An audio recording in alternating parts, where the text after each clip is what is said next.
Isa siyang itinuturing na pinakamahinang adventurer sa Adventurers Guild. Ngunit isang araw, matapos siyang lumunin ng isang napakalaking dragon sa isa sa kanyang mga misyon, siya ay na-reincarnate bilang isang undead monster na may kakayahang mag-level up at mag-evolve. Nagsimula ang kwento sa ating bida na si Rent Faina, isang mababang ranggong bronze adventurer sa isang liblib na lugar na tinatawag na Backwater Town, isang bayang sobrang hindi napapansin na kahit mga gumagawa ng mapa ay hindi na ito isinama. Matapos kunin ang kanyang mga gamit, dali-dali siyang nagtungo sa guild, umaasang makakakuha siya ng maayos na quest bago pa maubos ang mga ito. Isang grupo ng kapwa adventurers ang pumasok at tinanong siya kung babalik na naman ba siya sa dungeon. Sinagot sila ni Rent na iyon ang balak niya kung wala siyang makukuhang trabaho ngayong araw. Pagkaalis nila, sinuri niya ang request board, ngunit gaya ng dati, wala pa ring quest na akma sa kanyang antas. Sa mundong karamihan ng adventurers ay bumubuo ng party. Nananatiling solo si Rent. Wala siyang partner at wala ring kasintahan dahil malamang ay masyado siyang mahina para may manatili sa tabi niya. Kahit 10 taon na siyang nagsisikap bilang adventurer, hindi pa rin siya makaalis sa bronze rank na isang hakbang lamang mula sa pinakailalim ng rango. Pagkalabas ng guild, bumili siya ng murang tinapay na kakainin niya bilang baon sa loob ng dungeon. Nang walang anumang ideya sa nakaabang na panganib, tumuloy siya sa labyrinth. Ang dungeon na kanyang pinili ay kilala bilang Deserted Moon's Reflection, na sinasabing ganap ng napaggalugad. Gayunpaman, nakatagpo siya ng isang lihim na daanan na wala sa kahit anong mapa. Inakala niyang napangiti na sa kanya ang kapalaran, kaya pumasok siya rito nang walang pag-aatubili. Naalala niya na maaari sana niya itong i-report sa guild at makatanggap ng malaking gantimpala, ngunit dahil sa kasakiman, ipinagpatuloy niya ang paglusong sa mas malalim na bahagi, dala ng pag-asang makakuha ng bihira at mahalagang kayamanan. Sa kasamaang palad, ang landas na kanyang tinahak ay humantong sa isang silid na hindi pa naabot ng iba noon, na pinamumunuan ng isang tunay na legendary dragon na tila mula sa mga sinaunang alamat. Sa sandaling nakita niya ang higanteng halimaw. Nanigas ang buong katawan ni Ren. At dahil sa kanyang kakulangan sa karanasan, agad siyang namatay matapos siyang kagatin nito. Para sa isang normal na tao, doon na sana magtatapos ang kwento. Ngunit sa halip na manatiling patay, siya ay muling isinilang sa parehong mundo bilang isang undead skeleton. Pagkagising niya, dinala niya ang kanyang mga buto patungo sa isang malapit na pinagkukunan ng tubig. Doon niya natuklasan na mula sa pagiging mababang ranggong adventurer, siya ay naging isa na sa pinakamahinang halimaw. Nahihirapan siyang paniwalaan na siya ay nabubuhay pa matapos lumunin ng isang nakakatakot na halimaw, ngunit nagtanong siya sa sarili kung maaari pa ba itong ituring na tunay na buhay. Unti-unti niyang naunawaan na isa na siyang immortal undead. At dahil dito, siya ay napuno ng pangamba.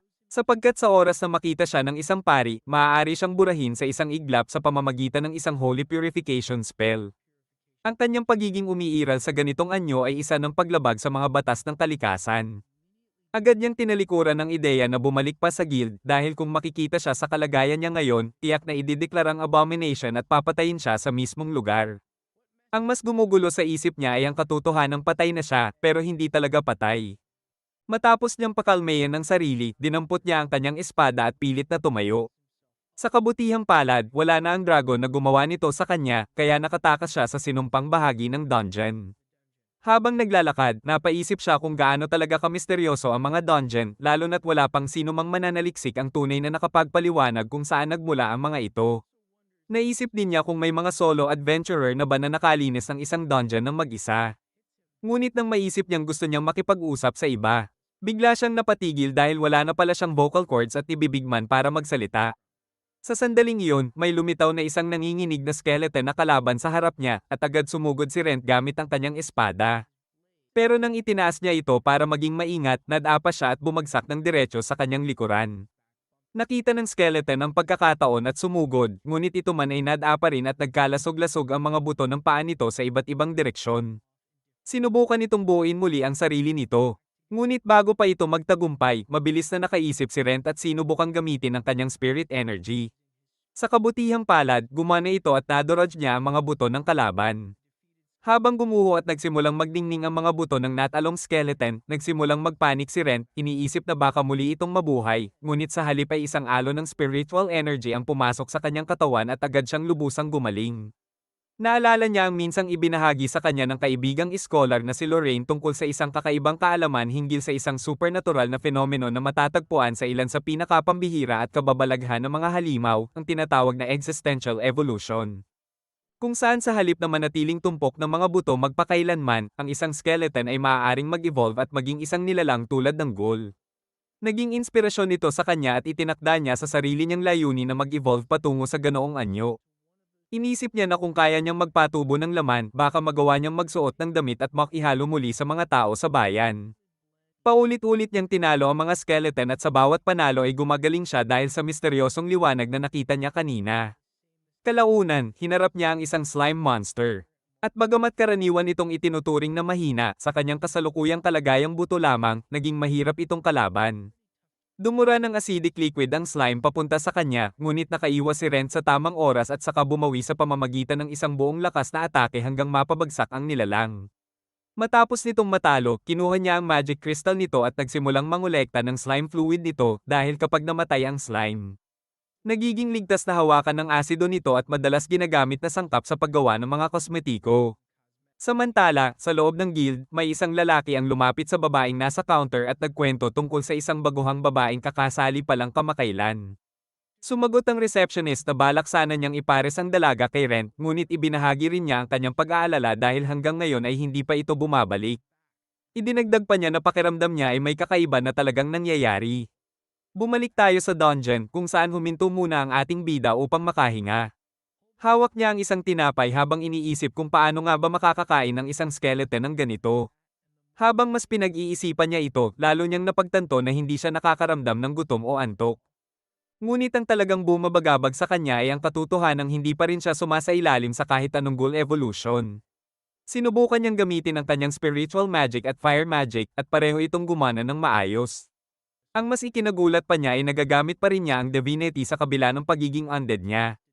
Agad niya itong ginamit sa tinapay upang linisin at panatilihing hindi ito masira sa loob ng susunod na 3 araw, umaasang sa panahong iyon ay magkakaroon na siya ng katawang kayang kumain nito. Hindi matanggap ni Rent ang pagiging mahina, lalo na't mahigit 2 dekada na siyang nagsasanay ng walang nakikitang totoong paglakas. Ang nakakagulat ay isa siya sa iilan na kayang gumamit ng 3 uri ng kapangyarihan, magic, divinity, at spiritual energy, kahit na wala sa mga ito ang tunay na malakas. Tinipon niya ang natitirang tapang at mabilis na itinulak ang sarili, pinapaliyab ng matinding hangarin na balang araw ay maabot ang legendary Mithril Plus Adventurer rank. Sumugod siya at hinarap ang panibagong bugso ng mga skeleton at slime. At sa pagkakataong ito, malinaw niyang naramdaman na lumalakas siya sa bawat pag-indayog ng kanyang espada. Muling lumitaw ang pamilyar na liwanag, ngunit hindi tulad ng dati, sinabayan ito ng matinding kirot na dumaloy sa buong katawan niya, hanggang sa tuluyan na siyang magsimulang tubuan ng laman at maranasan ang matagal na niyang hinihintay na evolution. Bagamat mukha pa rin siyang kakilakilabot, hindi niya maiwasang makaramdam ng kaunting pagmamalaki sa nakikitang progreso. Napunta ang kanyang isipan sa mga vampira na halos mukhang tao, at nagsimula siyang magtaka kung posible rin ba siyang maging isa sa kanila balang araw. Sinubukan niyang magsalita, ngunit isang halimaw na ungol lamang ang lumabas. Hindi siya sumuko at patuloy na nagprakti, at pilit na binigkas ang good morning. Bagamat halos hindi maintindihan ang mga salita, naging malinaw na sa sapat na ensayo ay maaari na siyang makipag-usap ng maayos. Pagkatapos mag-evolve bilang isang ghoul, hinarap na niya ang mga goblin. Nakaramdam siya ng kakaibang saya sa kanyang bagong lakas at napansin na mas malakas na ngayon ang lahat ng kanyang kapangyarihan, lalo na nang magawa niyang daluyan ng spirit energy ang kanyang espada. Napaisip siya kung baka mas malakas na siya ngayon kaysa nung isa pa lamang siyang marupok na tao. Bigla namang lumitaw sa dungeon sa tabi niya ang baguhang adventurer at hinarap nito ang isang skeleton na halos hindi nito mapabagsak. Napaisip si Rent na lapitan at kausapin ang babae, ngunit agad niyang pinigil ang sarili dahil alam niyang hindi isang nilalang nagugustuhing kausapin ng kalmado ng isang tao ang isang ghoul. Habang pinupulot nito ang kristal, tahimik niya itong pinanood mula sa malayo. Iniisip na marahil ay bagong solte ito sa bayan. Patuloy niya itong sinundan habang nagre-reflect kung paanong, sa hindi niya maintindihan na dahilan, tila gusto pa rin siya ng guild at hindi pa siya pinipilit na magretiro kahit kitang-kita na mahina siya.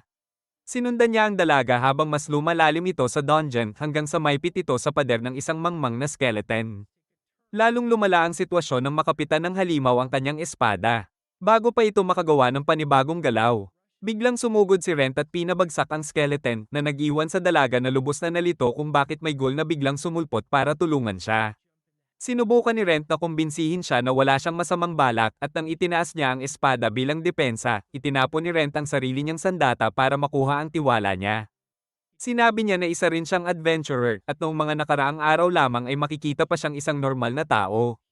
Ipinakilala niya ang sarili habang pilit ipinapaliwanag na may nangyaring kakaiba at nagising na lamang siya bilang isang undead. Ang dalaga, na mukhang magalang ang ugali, ay nagpasalamat sa kanya sa pagliligtas at magalang namang nakiusap si Rent na tulungan siyang makapuslit pabalik sa bayan sa pamamagitan ng pagpapahiram sa kanya ng balabal o kahit anuman na makakatago sa kanyang pangit na anyo. Nag-alok pa siya ng kaunting pera bilang kapalit at umatras ng isang hakbang upang hindi siya matakot. Ipinakilala ng dalaga ang sarili bilang Rhea at nangakong babayaran ang utang na loob niya sa pamamagitan ng pagtulong sa kanya. Umalis siya at sinabing maghintay lamang si Rent dahil babalik siya dala ang isang bagay para matulungan siyang magtago. Wala na lang magawa si Rent kundi umasa na hindi niya ikukwento kung kani-kanino na may nakilala siyang nagsasalitang ghoul na humihingi ng damit para makapasok sa bayan. Habang papalubog na ang araw, nagmadaling pumunta si Reyne sa receptionist para kunin ang mga kailangan niyang gamit. Samantala, pabalik sa dungeon, tuluyan nang naramdaman ni Rent na mas malakas na siya kaysa noong tao pa siya. Lubhang gumaling ang kanyang combat instincts at kayanan niyang pabagsakin ang mga slime monster nang walang kahirap-hirap. Dumating si Rain habang tinatawag ang kanyang pangalan na nagbigay sa ating bida ng kaunting pag-asa. Ibinigay niya ang mga damit na hiniling niya at ibinalik pa pati ang sobrang sukli. Habang papalapit si Rent sa mga gamit, kusang nanigas si Rain, handa sakaling bigla siyang maging marahas. Nang mapansin niyang tumungo lamang si Rent sa ibaba, agad siyang humingi ng tawad at ipinaliwanag na nagulat lang siya at nangakong susubukan niyang masanay sa kanya basta't bigyan lang siya nito ng kaunting panahon. Sinuri ni Rent ang robe at kitang-kita ang paghanga sa kanyang mukha, lalo na't nagdala pa ang mabait na dalaga ng mga guwantes at sapatos para matakpan niya ng buo ang kanyang anyo. Pakiramdam niya ay maiiyak siya kahit hindi na kaya ng kanyang undead na katawan. Agad niyang isinuot ang mga damit. Ngunit nang ilabas ni Reyna ang salamin, bigla siyang kinabahan sa anyo ng kanyang mukha. Sa kabutihang palad, naisip din iyon ng dalaga at iniabot sa kanya ang isang maskara. Inangat nito ni Rent papunta sa kanyang mukha, ngunit bago pa man ito tuluyang dumampi, kusa itong dumikit sa kanya. Natuwa si Reyna dahil mukha na siyang isang cool na shaman. Ngunit sa kasamaang palad, napag-alamang curse pala ang mask at tuluyan na itong dumikit sa kanyang mukha. Humingi siya ng paumanhin at ipinaliwanag na nabili niya ito sa sobrang murang halaga. At kahit mukhang kaina-hinala, siya mismo ay humawak dito at walang nangyaring kakaiba sa kanya. Naisip ni Ren kung bakit palaging malas ang kanyang swerte. Ngunit nakaisip siya ng paraan at sinubukan niyang gamitin ang kanyang divinity magic. Halos gumana na ito, ngunit naubusan siya ng lakas at nabigo siyang basagin ang sumpa. Humingi ulit ng paumanhin si Reyna sa pagbibigay sa kanya ng kaina-hinalang face gear, ngunit sinubukan ni Rent na tingnan ang magandang side at sinabi na baka mas makatulong pa ito para itago ang kanyang pagkakakilanlan. Iniabot niya ang kanyang braso sa kanya, ngunit bahagyang binawi, subalit siya mismo ang humawak dito at sinabing hindi na siya natatakot sa kanya. Ramdam ni Rent na medyo hindi pa rin siya lubusang komportable, kaya sinabi niyang naiintindihan niya at handa siyang bigyan siya ng sapat na panahon. Isinama siya ni Reyna papunta sa baryo at habang nakaupo sila sa karwahe, ikinwento niya ang kanyang nakaraan at kung paanong naglakbay siya mula sa kabisera dahil lang may dalawang magagandang dungeon sa lugar na iyon para sa training. Ibinahagi rin niya ang pangarap niyang makita ang buong mundo at balang araw ay maging tunay na malakas. Sa hiling ni Rent, tinulungan din siya ni Reyna na makalusot sa mga tarangkahan ng bayan. Paglapit nila sa entrada, pinahinto sila ng mga gwardya at hiningi ang kanilang pagkakakilanlan. Pareho nilang ipinakita ang kanilang adventurer IDs na sa una ay nakontento ang mga gwardya. Ngunit bago pa sila tuluyang papasukin, nagduda ang isa sa mga gwardya sa anyo ni Rent. Inutusan siyang ipakita ang kanyang mukha. Bago pa makapagsalita si Rent, humakbang si Reyna at sinagot sila, sinasabing ang kawawang lalaki ay nagtamo ng matinding pinsala sa mukha at suot lamang niya ang maskara upang takpan ang kanyang mga peklat. Idinagdag pa niya na sa kasamaang palad, curse pala ang maskara kaya hindi na niya ito maalis. Sinuri mismo ng mga gwardya ang maskara at humingi ng paumanhin sa kanilang bastos na pag-uugali. Pagkapasok nila sa bayan, tahimik na nagpasya si Rent na mas mabuting lumayo muna siya para sa kapakanan ni Reyna. Nang walang sinasabi, palihim siyang umalis at nawala sa kanyang paningin habang patuloy siyang hinahanap nito. Dumiretso si Rent sa bahay ni Lorraine at kumatok sa pinto. Ngunit nang walang sumagot, napilitan siyang basagin ang pasukan at pumasok sa loob kung saan nakita niya itong mahimbing na natutulog. Ikinwento niya rito ang lahat ng nangyari sa kanya. At sa nakakagulat na paraan, ang babaeng may kaina-hinalang nakaraan ay hindi man lang nagulat. Matapos marinig ang lahat, sinabi nitong hindi pa siya nakakakita ng kasong katulad ng sa kanya sa buong buhay niya at tinanong kung naroon pa rin ba ang dragon. Sumagot si Rent na maaaring wala na ito roon, na lalo lamang gamulo sa isipan niya, ngunit naawa siya nang makitang pagod na pagod ang itsura ni Rent kaya decided muna siyang huwag na itong usisain pa. Napagtanto ni Rent na walang ibang taong mananatiling kalmado matapos marinig ang lahat ng iyon kundi si Lorraine. Kahit alam niyang mas tinitingnan siya nito bilang eksperimento kaysa bilang kaibigan. Matapos pag-isipan, tinanong niya si Rent kung siya pa rin ba talaga ang Rent Faina na kilala niya noon at agad itong nagdulot ng matinding pagkalito kay Rent. Sinabi ni Rent na hindi na rin siya sigurado sa sarili niya at dahil doon, napangiti siya dahil para raw itong eksaktong sasabihin ni Rent noong una. Dahil dito, pinakawalan na niya si Rent sa alalahanin at tinanong kung ano na ang balak niya ngayon. Inulit ni Rent ang pangarap niya sa madilim at seryosong tono, gusto pa rin niyang maging isang middle-class adventurer. Sinabi ni Lorraine na maaari siyang tumanggap ng mga trabaho para kay Rent at pansamantala niya itong pinatira sa bahay niya. Hindi ito libre. Araw-araw, humingi siya ng kaunting balat at karne ni Rent para makatulong sa kanyang pananaliksik.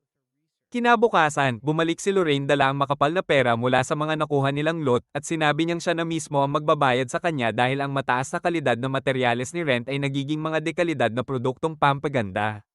Masayang tinanggap ni Rent ang bayad at nagpunta sa blacksmith. Habang naglalakad siya sa bayan, naging magaan ang pakiramdam niya dahil sa perang dala niya hanggang sa mapansin niyang kakaiba na ang tingin ng mga tao sa kanya, kaya minadali niya ang pagpunta sa shop.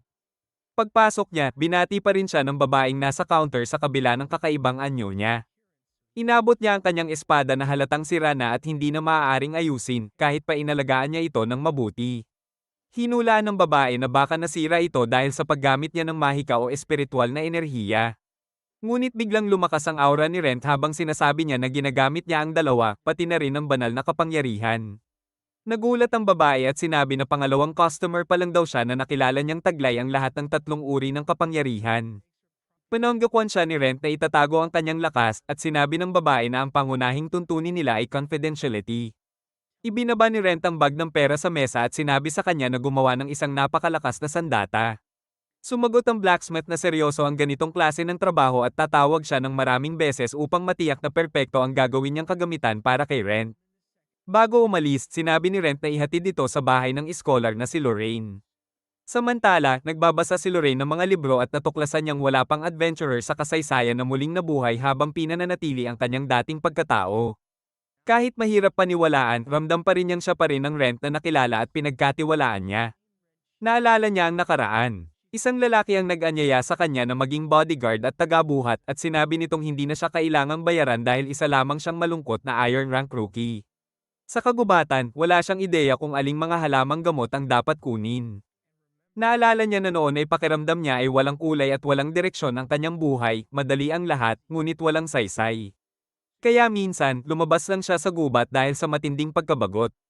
Nang makita niya ang tamang halaman, maingat niya itong hinukay at tinawag si Rent upang buhatin ito, ngunit laking gulat niya dahil nakahukay na si Rent ng isang malinis na tumpok ng 64 na halaman sa eksaktong oras na isa pa lang ang nahuhukay niya.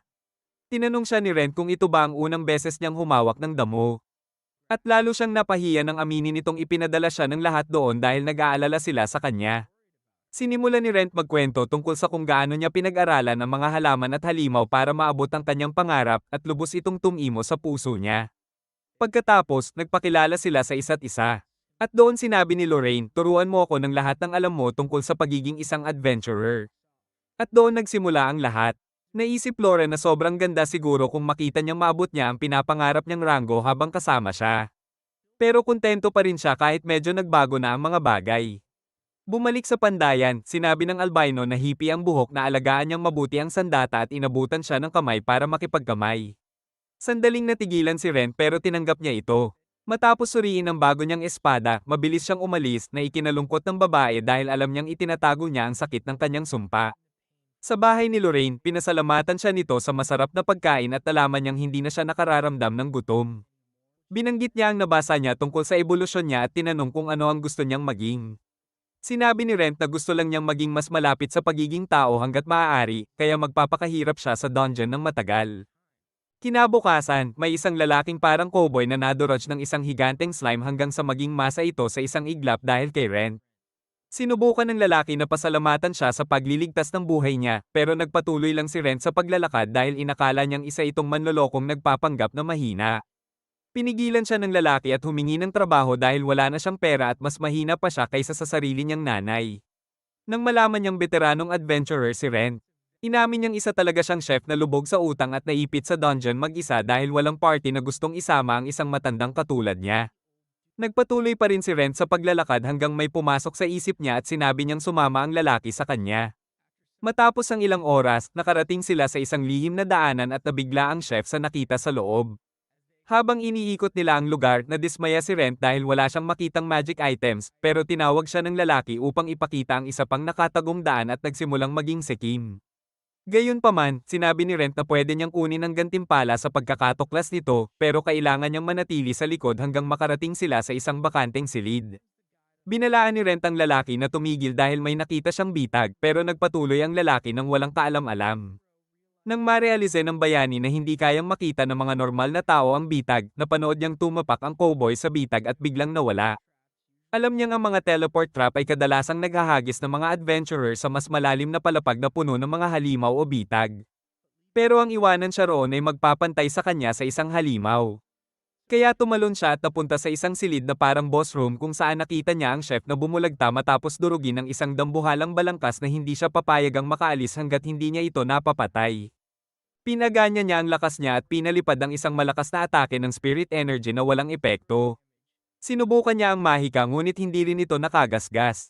Nang marealize niyang walang takasan hanggat hindi siya nananalo, nanindigan si Ren sa kanyang pangarap at kahit hindi kayanin ng espada, umatake siya gamit ang divinity dahil ito ang pinaka-epektibo laban sa mga undead at tinamaan ng malakas na suntok ang butong halimaw na tumamba ng malakas sa kanya tinapos gamit ang lahat ng natitira niyang lakas sa isang brutal na hataw.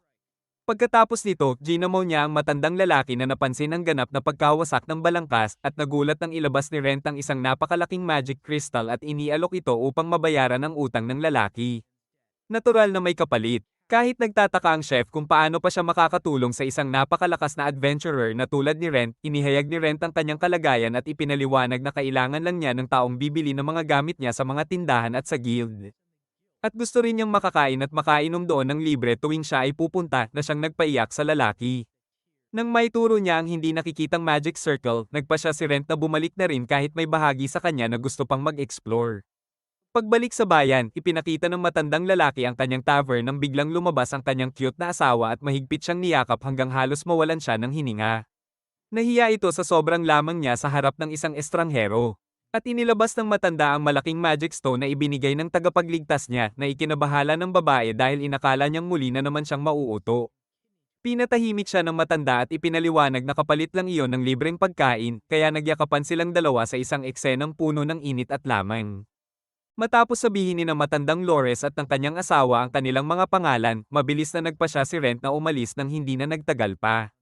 Sa kanyang pag-uwi, naglakad siya sa madidilim na eskinita habang binabagabag ng samot-saring isip. Sa labas ng bahay ni Lorraine, tila nag-glitch ang kanyang paningin na parang lumang telebisyon, at pagpasok niya ay nakita niya itong nakaupo at tila sobrang kaakit-akit. Binato siya nito ng mga tanong ngunit patuloy lang siyang nakatitig.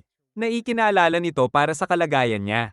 Bigla niya itong niyakap na ikinatuwa nito ng bahagya habang mas hinigpitan niya ang yakap at mahina niyang binigkas ang pangalan nito. Ngunit biglang nagbago ang sandali nang siya ay mawala ng kontrol at sugurin ito bago mabilis na umatras. Paulit-ulit siyang tinatawag ni Lorraine hanggang sa tuluyan siyang matauhan. Kagad pagkatapos nito, tinamaan siya ng isang atake at pinatulog niya siya habang sinasabing pwede naman niyang hilingin sa maayos na paraan kung ano ang gusto niya. Nang magising siya kalaunan na may matinding sakit ng ulo, nagsimula itong magtanong ngunit sinabi ni Rent na wala siyang alam sa nangyari. Humingi siya ng paumanhin kahit sinabi nitong huwag na siyang mag-alala, ngunit inamin pa rin niyang naging masyadong malakas ang kanyang pagnanasa. Sinabi ni Lorraine na matagal na niyang pinaghihinala ang mangyayari ito dahil sa gutom ng isang ghoul sa laman, at sinabi niyang kailangan nilang dalawa ng pahinga. Gayunpaman, hiniling niya na ipakita sa kanya ang sugat at ginamit niya ang kanyang divinity upang tuluyan itong pagalingin hanggang sa tuluyang mawala ang marka. Sa sandaling iyon, napansin nito ang matipunong katawan niya at napagtanto niyang malaki na ang ipinagbago niya at halos mukha na siyang tao, pati ang maskara niya ay nagbago na at kaya na nitong magbago ng hugis ayon sa gusto niya, kahit hindi pa rin niya ito kayang tuluyang alisin. Nang subukan nitong hilahin ang maskara, napaisip si Ren kung mas mukha na ba siyang tao dahil sa kanyang pagnanasa, at naalala niyang hindi kaagad nangyari ang pagbabagong iyon matapos niyang talunin ang dambuhalang kalansay. Kaya iminungkahi ni Lorraine na maaaring ang nag-trigger ay ang pagkain niya sa kanyang laman na maaaring magpahiwatig na siya ay isang bihirang uri ng vampira, kahit teorya pa lamang iyon. Sinabi niyang may ideya siya kung paano talaga gumagana ang kanyang ebolusyon. Ipinaliwanag ni Lorraine na hindi tulad ng ibang halimaw, may kakayahan siyang gamitin ang sariling kalooban para piliin kung anong klaseng halimaw ang gusto niyang maging, kaya balang araw ay maaari niyang maabot ang pagiging vampira. Ngunit para mangyari yon, kailangan niyang alamin kung ano ang kondisyon bukod sa pagpatay ng malalakas na halimaw. Pagkatapos ng usapan, sinabi niya kay Rent na maghubad at nagsimula siyang maging sobrang excited na parang isang baliw na siyentipiko, isa-isang binabanggit ang lahat ng gusto niyang subukan sa kanya. Ngunit nang makita niyang pagod ang mukha niya, napagtanto niyang kailangan niya ng pahinga kaya hinayaan niya muna ito. Kinabukasan, nagpraktis si Rent ng mga hataw ng espada sa labas at natuwa na hum-open na ang kanyang matinding pagnanasa, kahit tila kabaligtaran ang ipinahihiwatig ng espada. Kaya dumaan siya sa imo na panday at ipinaliwanag na nabasag ito nang ginamit niya ang divinity. Sinabi ng supladong panday na tumigil na siya sa pagsisinungaling dahil wala namang malalakas na undead sa labyrinth. Ngunit sinabi ni Rent na mayroong dambuhalang kalansay na agad pinagdudahan ni Cloak hanggang banggitin ni Rent ang nakatagong lagusan at doon naalala ng panday kung sino ang kausap niya. Humiling si Rent ng bagong espada sa lalong madaling panahon para makabalik agad siya sa loob. At dahil doon, pinahiram siya ni Cloak bilang pabor sa nakaraan na nagpatunay kay Rent na hindi talaga niya kayang lokohin ang Materay na panday. Pagkatapos nito, dumaan si Rent sa bahay ni Lorraine at nadatnan niyang abala ito sa pag-eeksperimento sa alchemy, gumagawa ng laso na kayang pabagsakin kahit isang pulang grizzly. Ang baluktot ng ngiti nito habang ginagawa iyon ay nagpaisip kay Rent kung tama ba talagang pumayag siyang maging subject ng mga eksperimento niya. Tinupad niya ang pangako at ininom ang lason, agad sinabing napakapangit ng lasa. Nahihirapan si Lorraine na paniwalaan na ang lason na kayang pumatay ng sinumang uminom nito ay halos walang epekto sa panlasa ng isang ghoul. Nang marinig ito, medyo naiinggit pa siya ng casual na banggitin ni Rent na hindi na siya napapagod at hindi na niya kailangan matulog. Tinanong niya kung nakararamdam pa rin ba siya ng gutom at inamin ni Rent na kahit hindi na siya naghahangad ng normal na pagkain. May mahina pa rin siyang pagnanais sa dugo at laman ng tao. Walang alinlangan, inabot ni Lorraine sa kanya ang isang bote na puno ng dugo ng tao sakaling magutom siya at mawalan ng kontrol. Isang patak lang ang kinuha ni Rent at itinabi ang natitira para sa ibang araw. Pagkatapos, nabanggit niya ang ideya na pumunta sa guild para tumanggap ng bagong mga request, ngunit agad na tinuro ni Lorraine na ang paglalakad at itsura niya ay mas magdudulot ng kaguluhan kaysa trabaho. Sinubukan ni Rent na magpaliwanag na isa lang siyang mababang ranggong adventurer at walang papansin sa kanya. Ngunit pinatigil siya ng babae at sinabi sa kanya na wala siyang alam, ipinaliwanag na gusto talaga siya ng guild at iniisip pa noon na kunin siya bilang opisyal na miyembro. Nabigla siya sa revelasyong iyon. Ngunit nang magdesisyon siyang bumalik sa dating galaw niya, nag-isip sandali si Lorraine at nakaisip ng isang matalinong plano, sinabing pwede siyang magparehistro gamit ang bagong pangalan at pagkakakilanlan dahil walang maghay-hinala. Pumayag si Rent at nagtungo sa guild kung saan nakita niya ang receptionist na si Sheila at dumiretso sa kanya para sa pagpaparehistro. Inihanda niya ang mga papeles at iniabot sa kanya ang form na kailangang punan. Noong huli niyang ginawa ito, pangalan at edad lang ang isinulat niya, pero ngayon alam na niya kung paano alista ang kanyang mga kakayahan at kung ano ang isusulat para maging kapani-paniwala. Ang tanging hindi nagbago ay ang pangarap niyang maging isang mithril class adventurer balang araw. Sumulat siya ng pangalang kahawig ng dati at iniabot ang form kay Sheila. Nang mabasa ito ng receptionist, biglang nagbago ang ekspresyon nito, ipinapakita kung gaano niya namimiss ang taong iyon. Marahang tinanong ni Rent kung ang taong hinahanap niya ay pinangalan ng Rent Fina at ginamit iyon bilang dahilan para banggitin na kamag-anak daw siya ni Lorraine at pansamantala siyang nakatira sa bahay nito para maiwasan ang maling pag-iisip tungkol sa kanya. Maya-maya, bumalik ang receptionist dala ang kanyang adventurer badge at ipinaalam sa kanya na siya ay opisyal ng nakarehistro bilang isang Iron Class adventurer at hinikayat siyang gawin ang kanyang makakaya. Paglabas niya ng guild, sinabi pa sa kanya ng receptionist na mag-ingat siya at huwag munang mamatay kahit isa na siyang patay na ghoul. Mula roon, dumiretso siya sa dungeon kung saan mahihinang sigaw ng mga tao ang umaalingaw sa mga pasilyo habang nahihirapan silang lumaban sa ilang goblin. Sinundan niya ang ingay at nakita ang dalawang bata na magkapares na lumalaban, na ipagtatanggol ang sarili laban sa isang goblin at isang slime. Sandali niyang naisip na tumulong tulad ng dati, pero umurong din siya, napagtanto na baka matakot lang sila sa itsura niya. Tahimik siyang gumalaw papasok pa sa dungeon at nakarating sa nakatagong bahagi nito, iniisip na maaari niya itong amapa at ipresenta sa guild na magiging isang malaking tagumpay. Habang nag-e-explore, nakatapak siya sa isang kakaibang portal at biglang napunta sa loob ng isang silid na parang bahay. Doon, nakita niya ang isang lumang bangkay ng tao na naging kalansay na may sariwang mga bulaklak sa tabi nito, isang detalye na agad nagbigay sa kanya ng ideya na may taong posibleng naninirahan talaga sa loob ng labyrinth. Nang iaabot na niya ang kamay niya sa mga bulaklak, biglang lumitaw ang isang babae at tinanong kung ano ang ginagawa niya roon. Ipinaliwanag ni Ren na napunta lang siya roon nang hindi sinasadya, ngunit inakusahan siya ng babae na palihim siyang pumasok para nakawin ang mga gamit niya. Walang babala, pinakawalan nito ang isang bugso ng lilang apoy na tumama sa kanya. Ibinagsak siya sa pader at tinupok ang mga suot niyang damit na naglantad sa kanyang anyo bilang goal. Nang makita ng babae kung ano talaga siya, agad nitong pinahinto ang pag-atake at humingi ng paumanhin sa biglaang atake. Bilang kabayaran, inalok pa siya ng kanyang balabal kapalit ng wala na talagang silbi niyang mga damit na parang balahibo. Inabot niya kay Ren ang isang scroll at ipinadala siya pabalik sa ibabaw. Dinala agad ng lalaki ito kay Lorraine at nalaman nilang maaaring ito pala ay isang pambansang kayamanan na kayang magpakita ng mga mapa ng lahat ng labyrinth na napasok na ng may-ari at ipinapakita pa ang mga taong gumagalaw sa loob nito kasama ang kanilang mga pangalan. Hiniling ni Ren na tingnan kung may sumpa ito dahil sapat na ang dala niyang problema, ngunit lumabas na naisusuot na niya ito nang hindi niya namamalayan at wala ring bakas ng anumang sumpa.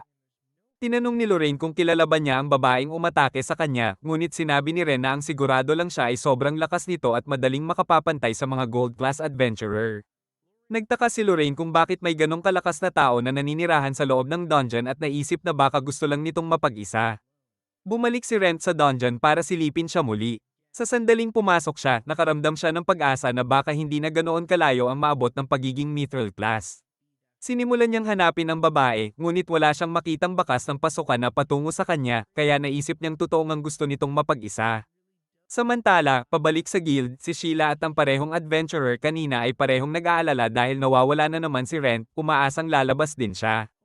Matagal nang may espesyal na pag-aalala si Sheila sa kanya. Hindi lang dahil tinulungan niya ang lahat na mahanap ang landas nila bilang mga adventurer, kundi dahil siya rin ang dahilan kung bakit siya nagtatrabaho sa guild mula pa noon.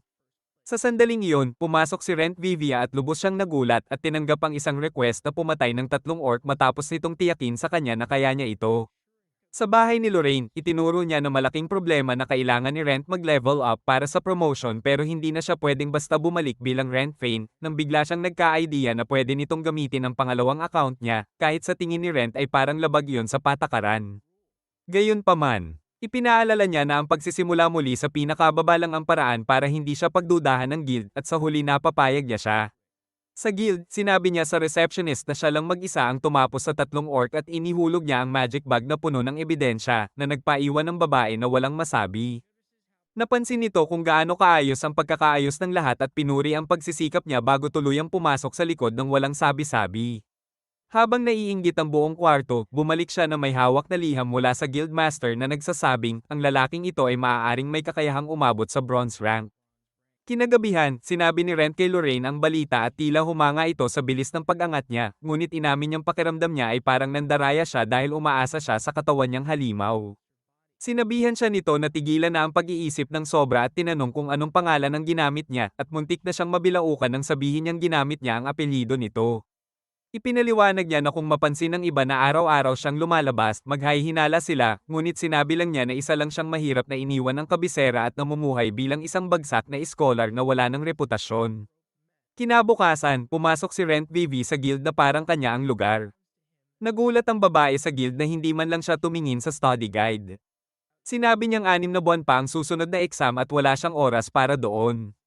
Pagkatapos nito, may isang lalaking humarap sa lahat at ipinaliwanag na magsisimula ang promotion exam sa isang written test at tanging ang papasa rito ang makakakuha ng practical test.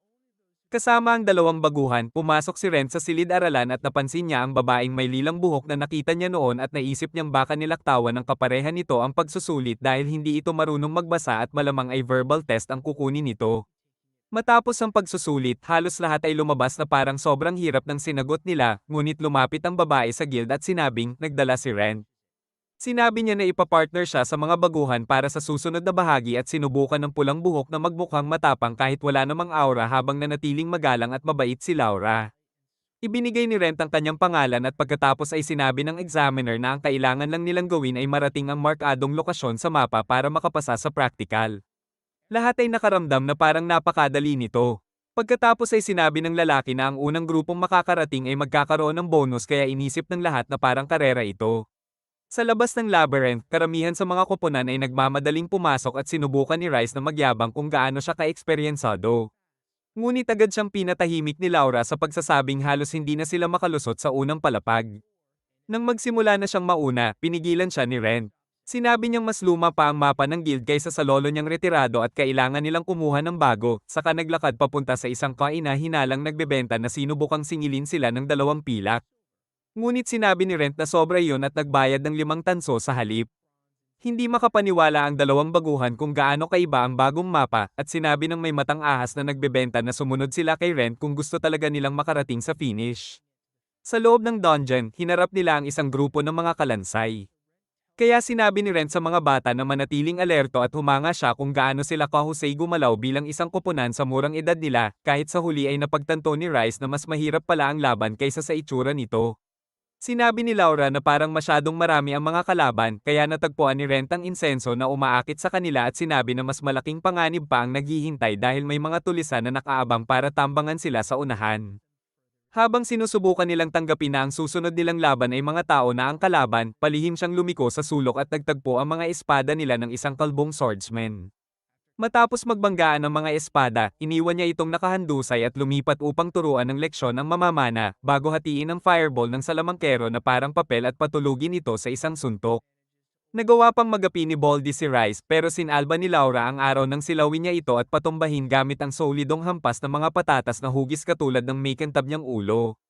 Matapos satali ang grupo ng mga tulisan, sinabi ni Rent na patunay ito kung bakit hindi pwedeng basta magpabeya ang mga adventurer at sa wakas ay binigyan siya ni Rice ng respeto na nararapat sa kanya. Samantala, sa opisina ng Guildmaster, binanggit ng matanda ang bagong lalaki na binabantayan ng receptionist at sinabi na kumakalat ang mga kaina-hinalang chismis dahil masyadong nakakapagduda na may basta-bastang lalaking dumating sa bayan na may matitinding kakayahan at madaling tinatapos ang mga quest. Inutusan niya itong bantayan siya ng mabuti. Samantala, sa loob ng dungeon, nakarating ang grupo sa isang boss room at tinanong ni Ren si Rice kung nakalaban na ba siya ng ganito dati. Sinabi ng binata na isa pa lang siyang iron level rookie, kaya sinabi ni Rent na walang masama sa pag-atres sa laban na sobra na. May isang grupo ng mga bastos na adventurer ang dumating na may masasama ang ugali at nagsimulang mambastos habang nagbibitaw ng malalaswang komento kay Laura na muntik nang magpasabog kay Rice. Ngunit agad na itinapat ni Rent ang kanyang espada sa leeg ng leader at sinabing itigil na ang palabas. Sinabi niyang sila na ang maunang pumasok na ikinagulat ng pulang buhok ngunit makalipas ang ilang minuto ay bumalik ang grupo na sumisigaw matapos mapuruhan. Ipinapaalala ni Rent kay Rice na alam ng matatalinong adventurer kung kailan aatras ngunit sinabi ng bata na gusto niyang mag-level up para sa tunay at hindi niya makukuha ang puntos kung mananatili lang siyang walang ginagawa. Ipinagmamalaki ni Rent ang determinasyon ng kanyang koponan, kaya sabay-sabay silang pumasok sa boss room. Sa loob, hinarap nila ang isang dambuhalang Grand Slime boss na sobrang laki na hindi normal tingnan. Natuwa at na-excite sina Rice at Laura sa laban, habang lihim na umaasa si Rent na sana ay natalo na ito ng naunang grupo dahil hindi naman talaga kailangan talunin ang halimaw para sa exam. Sumugod si Rice na puno ng kasiglahan habang sinalo siya ni Laura gamit ang mahika sa likuran, at ginampanan ni Rent ang papel ng tagapayo nila habang ginagabayan sila sa laban. Bago sila pumasok sa silid, ipinaliwanag na ni Rent ang estratehiya kung saan si Laura ang tatamang alas dahil tanging mahika lang ang kayang makasira sa nilalang, at si Rice naman ang pain para agawin ang atensyon nito. Nang maging delikado ang sitwasyon para sa bata, agad na sumugod si Rent at iniligtas siya bago pa siya madodge. Nakabili sila ng sapat na oras para matapos ni Laura ang kanyang chant at pinakawalan nito ang isang napakalaking fire spell na tuluyang nagtunaw sa Grand Slime hanggang sa maging kumukulong latak. Bago pa ito tuluyang mag-regenerate, dinurog ni Rice ang core at tinapos ang laban ng tuluyan. Pagkatapos nito, hiniling ni Rent na tulungan siyang salukin ang natitirang slime fluid dahil kahit isang bote lang ay pwede nang maibenta ng kahit isang silver coin. Habang kinokolekta nila ito, biglang may isa pang grupo na sumulpot sa likuran at mabilis na dumaan na parang karera. Medyo kinabahan si Rice nang makitang nauuna ang mga ito, pero nanatiling kalmado si Laura at halatang pareho sila ng takbo ng isip ni Rent. Tahimik lang silang nanood habang ang grupong parang mga Ruso ay diretso namang nahulog sa isang bitag at natamba dahil sa sumabog na sleeping gas. Lumingon si Laura kay Rice at casual na ipinaliwanag na hindi naman talaga karera ang pagsubok na ikinagulat ng husto ng binata. Hindi nagtagal, nakarating ang tatlo sa huling lokasyon ng walang kahirap-hirap. Binati sila ng lalaking naghihintay dahil sila ang unang dumating, ngunit agad na hiniling ni Laura na nahawa na sa pagiging mapanuri ni Ren na magpakilala ito ng maayos. Ibinigay ng kinatawan ng guild sa checkpoint ang isang token na maaari nilang ipakita sa guild para ma-promote sila sa bronze tier. Bukod pa roon, nakatanggap din ng trio ng isang set ng mga potion bilang bonus para sa unang tatlong grupong nakarating sa destinasyon. Bago bumalik, nagpasya si Rent na idaan sila sa ikalawang palapag ng dungeon na tumambad bilang isang napakagandang kagubatan kung saan tila may sinag pa ng araw. Tinanong ni Rice kung pwede ba silang maglibot dahil parang bakasyonan ng lugar. Ngunit pinaalala ni Rent na pampasilip lang iyon at hindi pa tapos ang exam hanggat hindi pa sila opisyal na bumabalik sa guild. Pagbalik nila, dumiretso ang tatlo sa counter para magtanong tungkol sa kanilang promotion. Biglang may isang tauhan ng guild na lumitaw at sinabihan si Sheila na pasado na sila dahil lihim niya silang binantayan sa buong oras ng pagsubok. At sa wakas, nakabalik si Rent sa parehong ranggo na hawak niya bago siya mamatay, o mas tama, bago siya halos mamatay. Matapos ang promotion, naghiwalay sina Rice at Laura kay Rent, nangakong muli silang magsasama sa hinaharap. Habang papaalis siya, tinawag siya ni Sheila at humingi ng katotohanan, halatang nakabuo na siya ng ilang hinala. Tahimik na humingi ng paumanhin si Rent at sinabing aalis na siya ng tuluyan. Ngunit bago pa siya makalakad, hinayla ng receptionist ang kanyang balabal at hinarang siya, gustong malaman ang totoong nangyari noong araw na siya ay nawala. Sinubukan ni Rent na umiwas, ngunit napilitan siyang makinig nang mapagtanto niya kung gaano ito talaga nag-alala para sa kanya. Hinayla siya ni Sheila papunta sa isang mesa para mag-usap ng maayos. At doon niya sinabi na may problema siyang hindi pwedeng malaman ng guild o ng kahit na sino. Ngumiti si Sheila at sinabing wala siyang sinabi kahit kanino dahil gusto niyang marinig mismo mula sa kanya ang katotohanan. Kahit ang lalaking sumusunod sa kanya sa buong pagsusulit ay napansin na ang kanyang mga hinala. Sa kabutihang palad, kapatid pala nito ang lalaking iyon at magaling din itong magtago ng mga lihim. Nais maunawaan ang lahat ng nangyari sa kanya, dumating si Sheila ng handa na at dala pa ang isang magic contract, isang kasulatan na pwedeng magpatalsik sa kanya sa guild at ipasailalim sa isang uri ng pagsasamantalang legal sa ibang bansa. Lahat upang patunayan na pwede siyang pagkatiwalaan.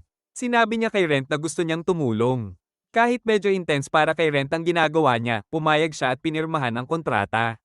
Ngunit sa halip na ikwento ang lahat, hiniling niya kay Sheila na saksihan mismo at bahagyang inangat ang kanyang maskara upang ipakita ang bulok at paimbabaw na mukha niya.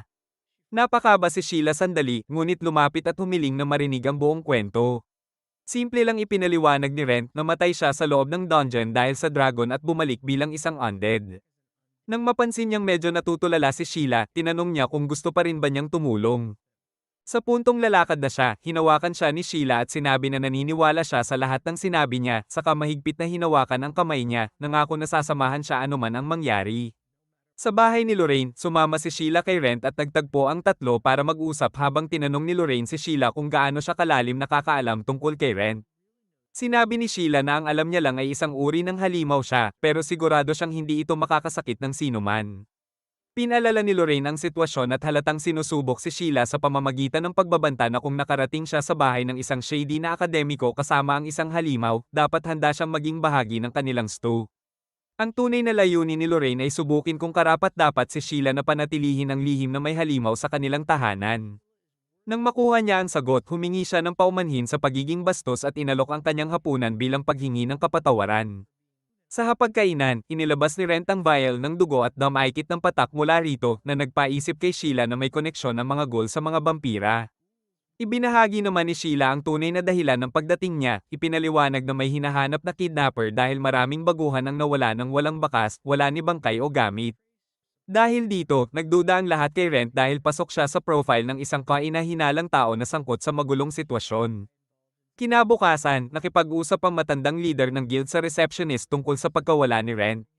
Sinasabing gusto pa rin niyang ibalik siya sa guild kapag bumalik at saka magretiro. Ilang araw ang lumipas, nagpraktis si Rent gamit ang bagong espada habang pinapanood siya ni Chloe na inayos ang espada para kayanin ang parehong spirit at magic power at pinayuhan siyang subukan ito. Pinuno ni Rent ng magic ang espada at hinati ang kahoy na parang mantikilya na nagpaiwan kay Chloe na walang masabi. Sinundan niya ito ng spirit power na tuluyang sinusunog ang target at sinubukan naman ang divinity na sa simula ay walang halatang epekto, ngunit napansin ni Cloak ang maliliit na halaman na tumutubo mula sa hiwa ilang sandali matapos iyon at nagtataka kung kailan pa nakuha ni Ren ang divinity, isang kapangyarihan mula sa langit. Nagsimula siyang kwento tungkol sa pagsasaayos ng isang random na shrine minsan. Hindi pinansin ng sassy blacksmith ang yabang ni Ren at sinabi na itatabi niya ang mga sprout dahil pwede silang ibenta ng magandang halaga. Pumasok si Rent at sinabi na gusto niyang makita kung ano ang mangyayari kapag pinaghalo niya lahat. Kaya kinuha ng blacksmith ang isang malaking kahoy at sinabi na delikado ang mana spirit fusion at pwede siyang sumabog parang overcooked grenade. Hindi natitinag si Rent dahil iba ang kanyang tibay. Kaya binigyan siya ng lalaki ng pangit na sacrificial sword na walang pakialam ang iba dahil mura at basura lang. Pinuno ni Rent ang kanyang espada ng magic at pinasok ang spirit power sa kabilang kamay, saka pinagsama ito sa isang matinding purple aura na nagpapanginginig sa buong katawan niya. Isang tama lang, tuluyang winasak ang malaking kahoy ni Chloe pero hindi pa rin nasisiyahan si Rent at sinabi na gusto niyang subukan gamitin ang lahat ng sabay. Pinalibutan niya ang sarili ng nagliliyab na gold aura na mas malakas kaysa sa inaasahan at yumanig sa kanyang kaibuturan. Kaya binalaan siya ng blacksmith na huwag masyadong pilitin at gawa ng gulo ang bakuran. Halos mabasag ang espada ni Ren sa lakas pero naitama niya ang pagtama sa kahoy na umiikot bago naging perpektong bilog sa lupa. Ipinaliwanag ni Cloak na ang divinity ay nagre-reset ng lahat sa simula kaya anumang espada ang gamitin niya, laging mababasag. Naalala ni Ren ang elf lady sa dungeon at tinanong kung ano ang gagawin kapag sobrang lakas ng kalaban. Sinabi ni Cloak na pwede siyang gumawa ng stack ng mga espada kung may pera na wala naman si Ren. Sa pag-uwi, nakita niya ang isang matanda na tila nang aabuso sa isang bata, kaya nag-shadow step siya sa likuran at binayaran ito ng isang silver coin. Nanlaki ang mata ng bata na para bang kukunin ang lahat ng kanyang organs, pero kalmado na tinanong ni Ren kung ano ang problema. Sinabi ng bata na kailangan niya ng tulong sa pagtalong sa Lake Lord. Na agad nakakuha ng atensyon ni Ren. Sa daan pauwi, naalala ni Rent na tinawag ng bata na Monkey Boy ang kanyang sarili sa nayon at nabanggit ang ritual kung saan ang isang babae ay iaalay sa lawa tuwing festival bilang parangal sa babaeng nagbuwis ng buhay para sa lahat. Simula noon, hindi lang ang Lake Lord ang patuloy na kumakain ng mga babae, kundi mas nagiging gutom ito na bumabawas sa supply ng mga babae sa nayon mas mabilis pa kaysa Amazon rainforest. Hiningi ng bata na iligtas ang kanyang kapatid na babae. Nasusunod sa listahan, kaya nakaramdam ng awa si Rent at pumayag na tingnan ang sitwasyon dahil kakaiba ang kwento. Pagdating nila, lahat ng pintuan ay biglang nagsara nang makita si Monkey Boy, kaya dinala niya agad si Rent sa kanilang bahay. Lumabas ang kapatid na babae, hinayla siya sa loob, at binugbog siya ng sobra lakas na narinig ni Rent bawat hampas mula sa labas. Humingi siya ng paumanhin sa pagkakabaliw ng kapatid na lalaki at hiniling kay Rent na umalis na sa misyon bago masira ang kanilang sagradong tradisyon. Sinabi ni Rent na ini-hire siya ni Monkey Boy, kaya tanging si Monkey Boy lang ang pwedeng umatras na tinanggihan ng bata. Sumuko ang babae at sinabi na pwede siyang manatili basta hindi niya panghimasukan ang ritual at masaya itong tinanggap ni Rent. Kinabukasan, naglakad siya sa caravan at napansin ng isang kaina-hinalang lalaki na nagbibigay ng merienda sa mga bata upang pilitin silang dalhin ang mga magulang sa susunod dahil ayaw bumili ng sinuman sa kanila. Dumating si Rent at natakot ang mga bata. Sinabi ng mga ngalakal na dumating siya sa hindi tamang oras dahil mataas ang tensyon dahil sa Kraken. Nagpasigla ng kuryosidad ni Rent ang kakaibang mga ngalakal, kaya tinanong niya si Romptos tungkol sa kanila at nalaman na madalas silang dumating at nagbebenta ng ilang kapaki-pakinabang na bagay. Habang lumulubog ang araw, humingi ng paumanhin ang mga matandang babae sa kapatid na babae ni Romptos, ngunit ngumiti ito at sinabi na masaya siyang mapiling kasama sa ritual.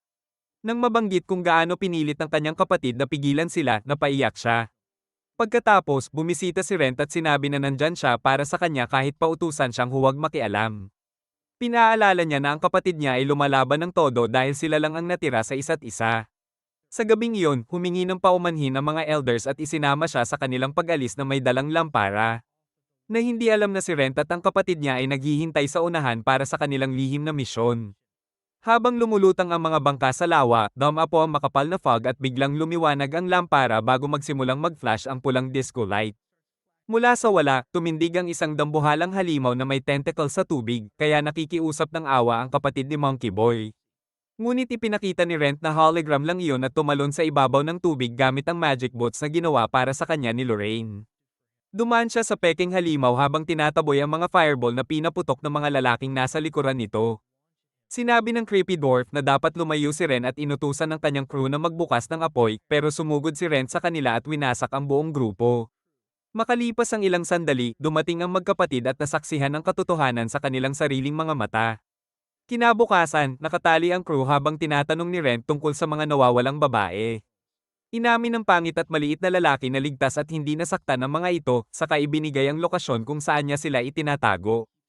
Matapos maayos yon, hiniling ng magkapatid kay Rent na manatili ng kaunti pa, ngunit sinabi niya na may mahalagang bagay siyang kailangan gawin sa bahay.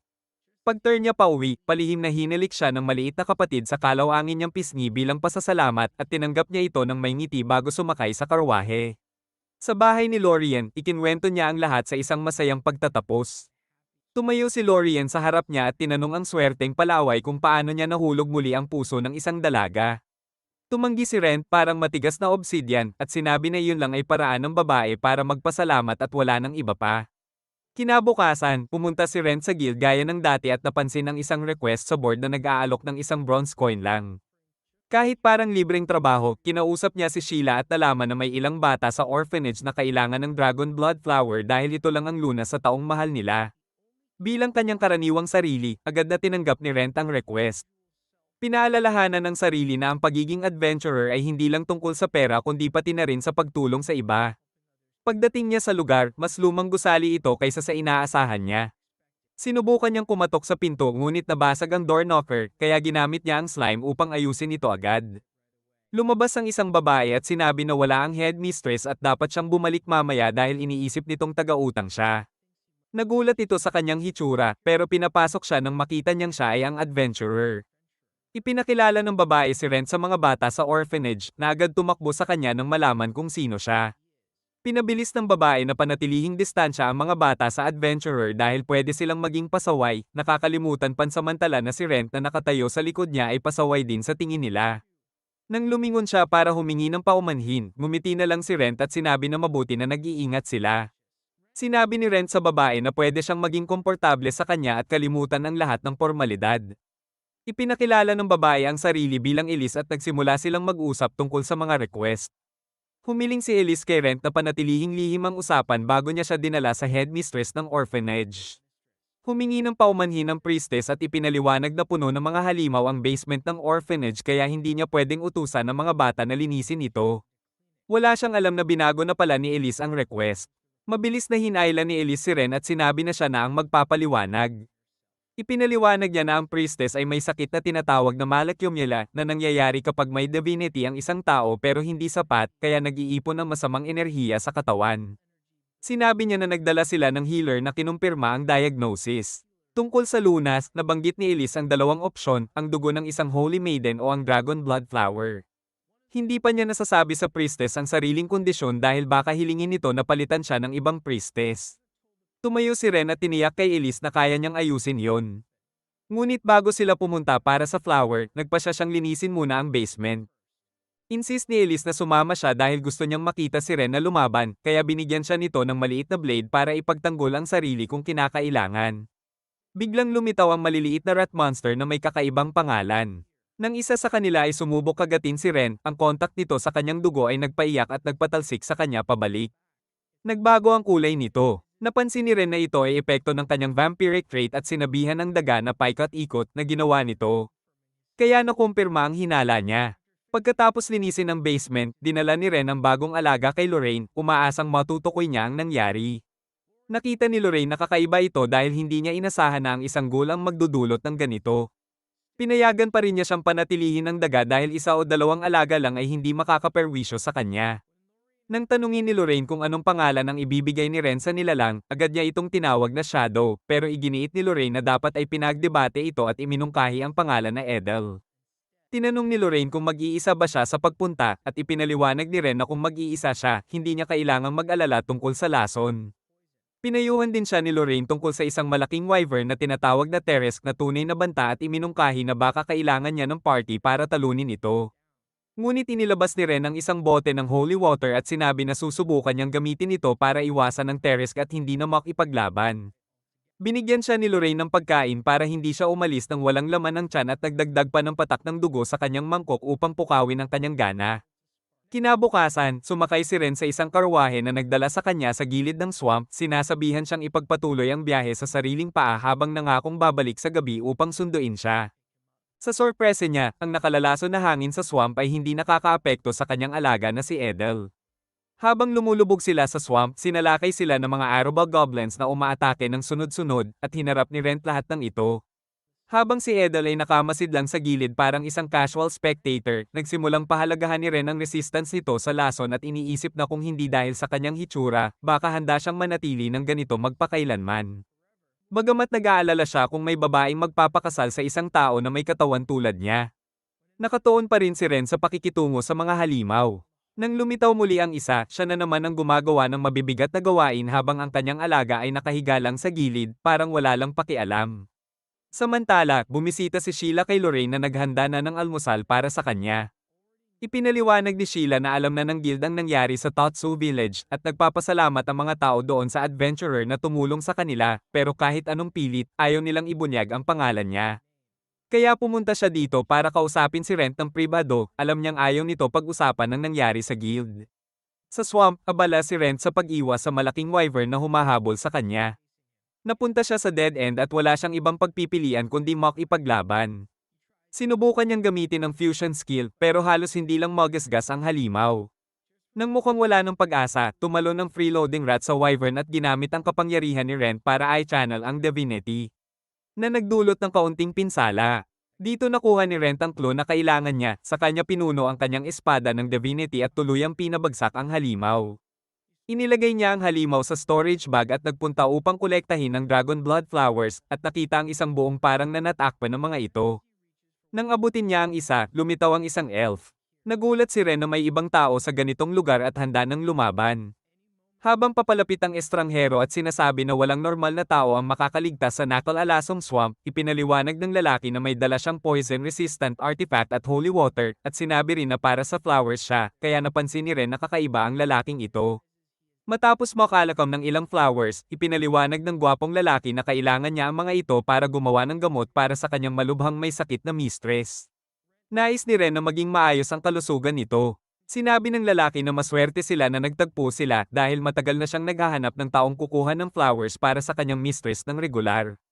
Binanggit ni Ren na isang bronze-ranked adventurer siya na ikinagulat ng lalaki pero kinilala pa rin ang lakas ni Ren at sinabi na magiging masaya siya kung sasang-ayon si Ren na tumulong bago niya ipinakilala ang sarili bilang isaak.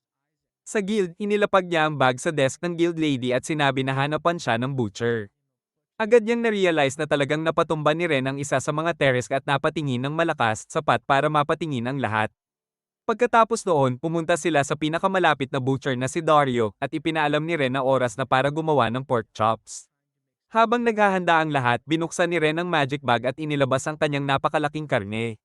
Nakita ni Dario na perpekto ang kondisyon at sinabi na ganito lang ito kung natalo ni Ren ang nakamamatay na halimaw sa isang tama. Sinabi niya na dapat mataas ang presyo nito.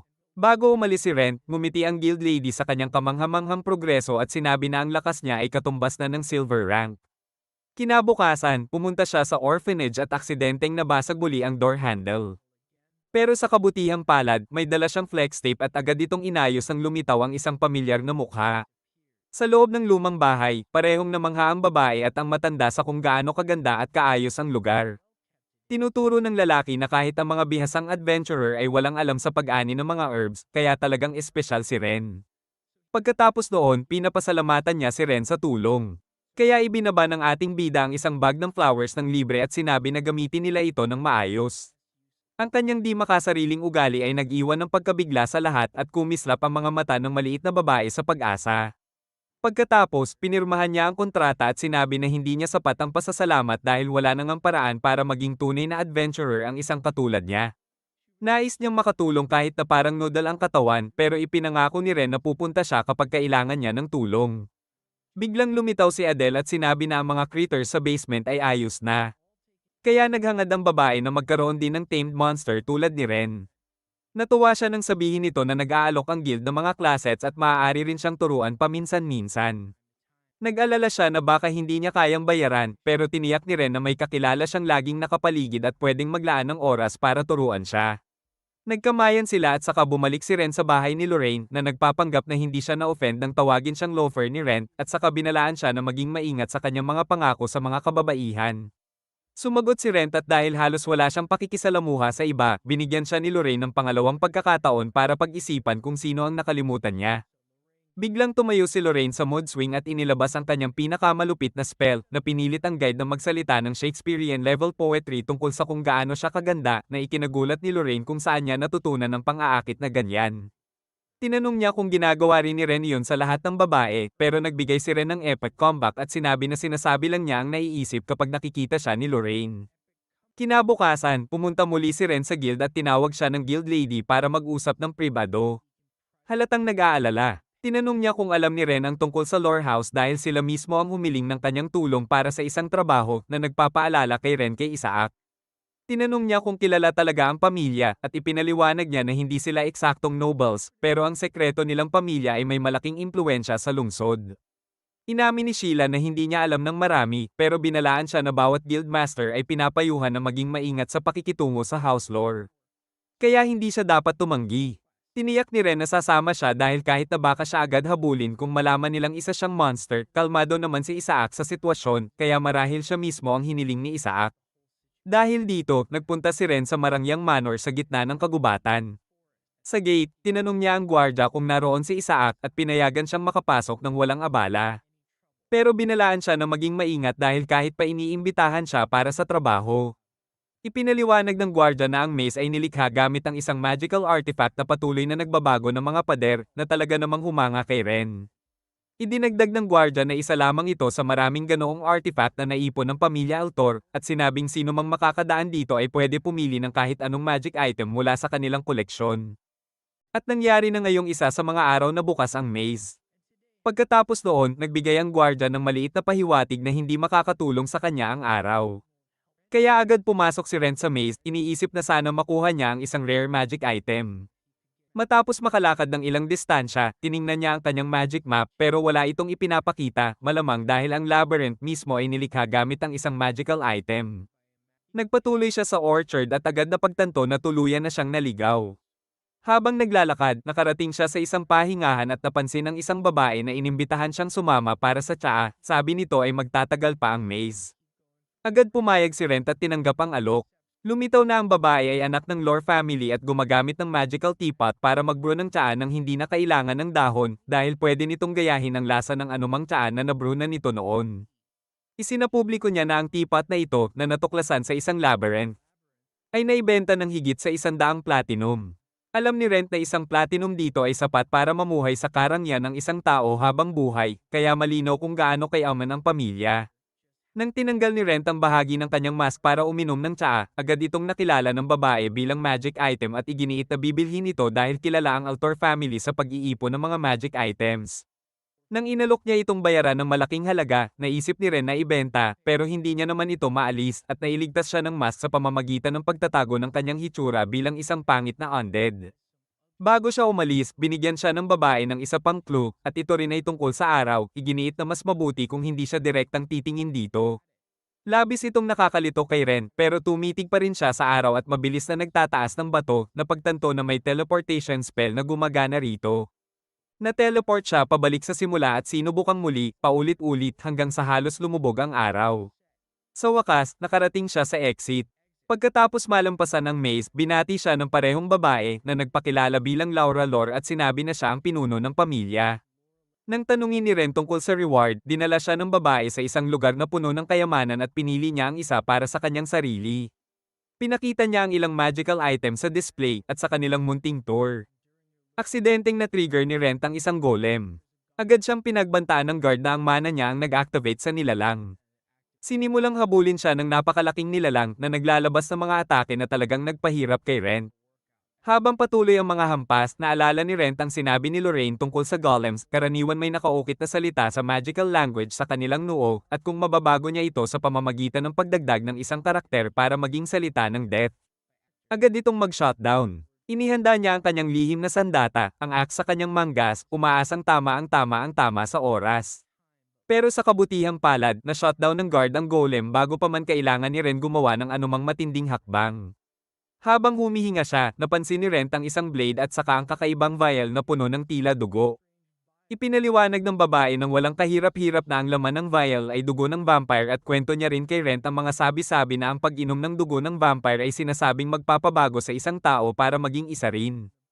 Kahit na bawat taong nakatangkang gawin ito ay nababaliw o nagtatamo ng kakilakilabot na kapalaran, iminungkahi niya na sa halip na pangganibin ang sarili, pwede na lang niyang ibenta ito sa isang high-ranking noble dahil siguradong makakakuha ito ng napakalaking halaga. Naakit si Ren sa ideya at nagpa siya na hawakan muna ito. Sa kalaunan, bumalik siya sa bahay ni Lorraine dala rin ng isang magical aircraft toy na hindi mapigilan ng kanyang inner child. Habang una niyang pinili ang vial lang bago umalis, lumapit ang butler at iniabot sa kanya ang aircraft bilang pasasalamat sa pag-aasikaso ng mahirap na gawain para sa kanila. Sa mansyon ng babae, nilagyan ng butler ng ilang patak ng dugo ang isang tasa at maingat na inialay kay Laura. Samantala, ipinakita ni Ren ang vial kay Lorraine. Ipinapakita na mula sa unang tingin niya ay sigurado siyang ang pag-inom nito ay magdudulot ng pagbabago sa kanya.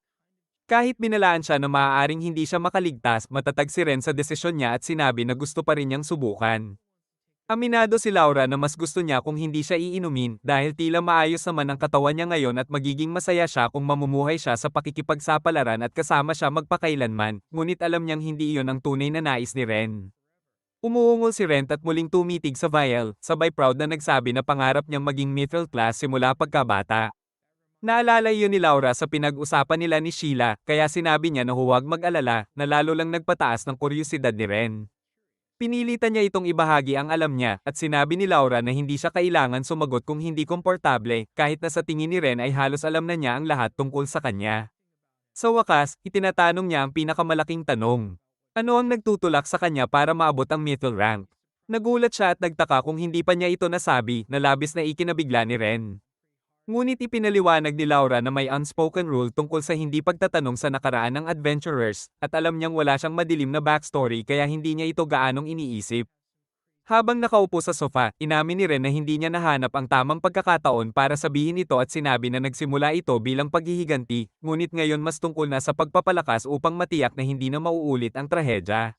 Bumalik ang alaala ni Ren sa kanyang nayon, malayo sa lungsod, kung saan ang kanyang ama ay madalas bumiyahe para bumili ng supply. Minsang sinama siya ng ama sa carriage ride, at doon nakipagkwentuhan siya sa kaibigang si Jean, na mukhang super high-strung at medyo nerbiyos sa panganib ng mga bandido o halimaw.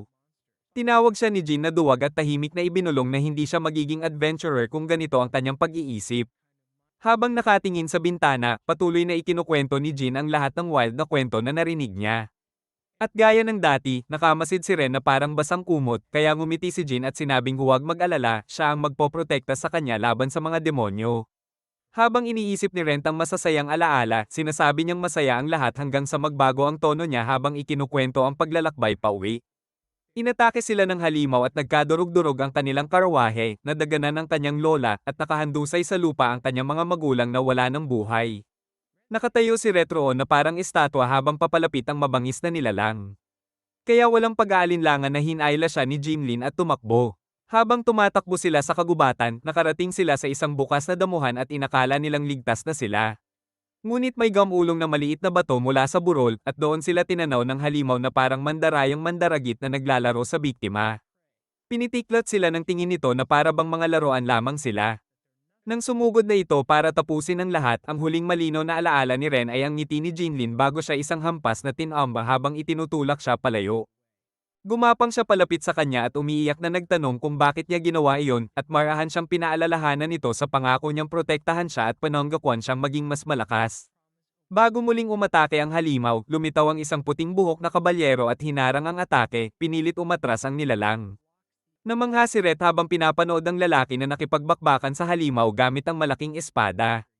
Kahit matalsik siya sa isang malakas na hampas ng halimaw, sumugod pa rin siya pabalik at isinaksak ang mabigat na espada sa pagitan ng panga nito, saka sinundan ng isang malakas na pagtama sa lupa na nag-iwan ng malaking bunganga sa lupa. Tinukso niya ang halimaw kung gusto pa nito ng gulo, ngunit tumakas ito sa takot.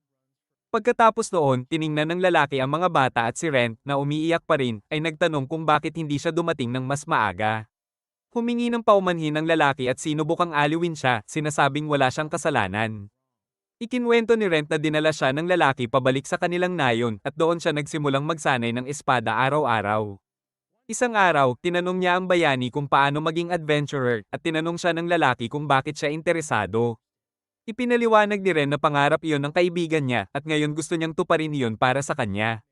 Sinabi ng lalaki na hindi siya pwedeng maging adventurer hanggat wala siyang 15 taong gulang, na ikinalungkot ni Ren, pero pinalakas siya ng loob na magpatuloy sa pagsasanay at pag-aralan ang lahat tungkol sa mga halimaw at pakikipagsapalaran.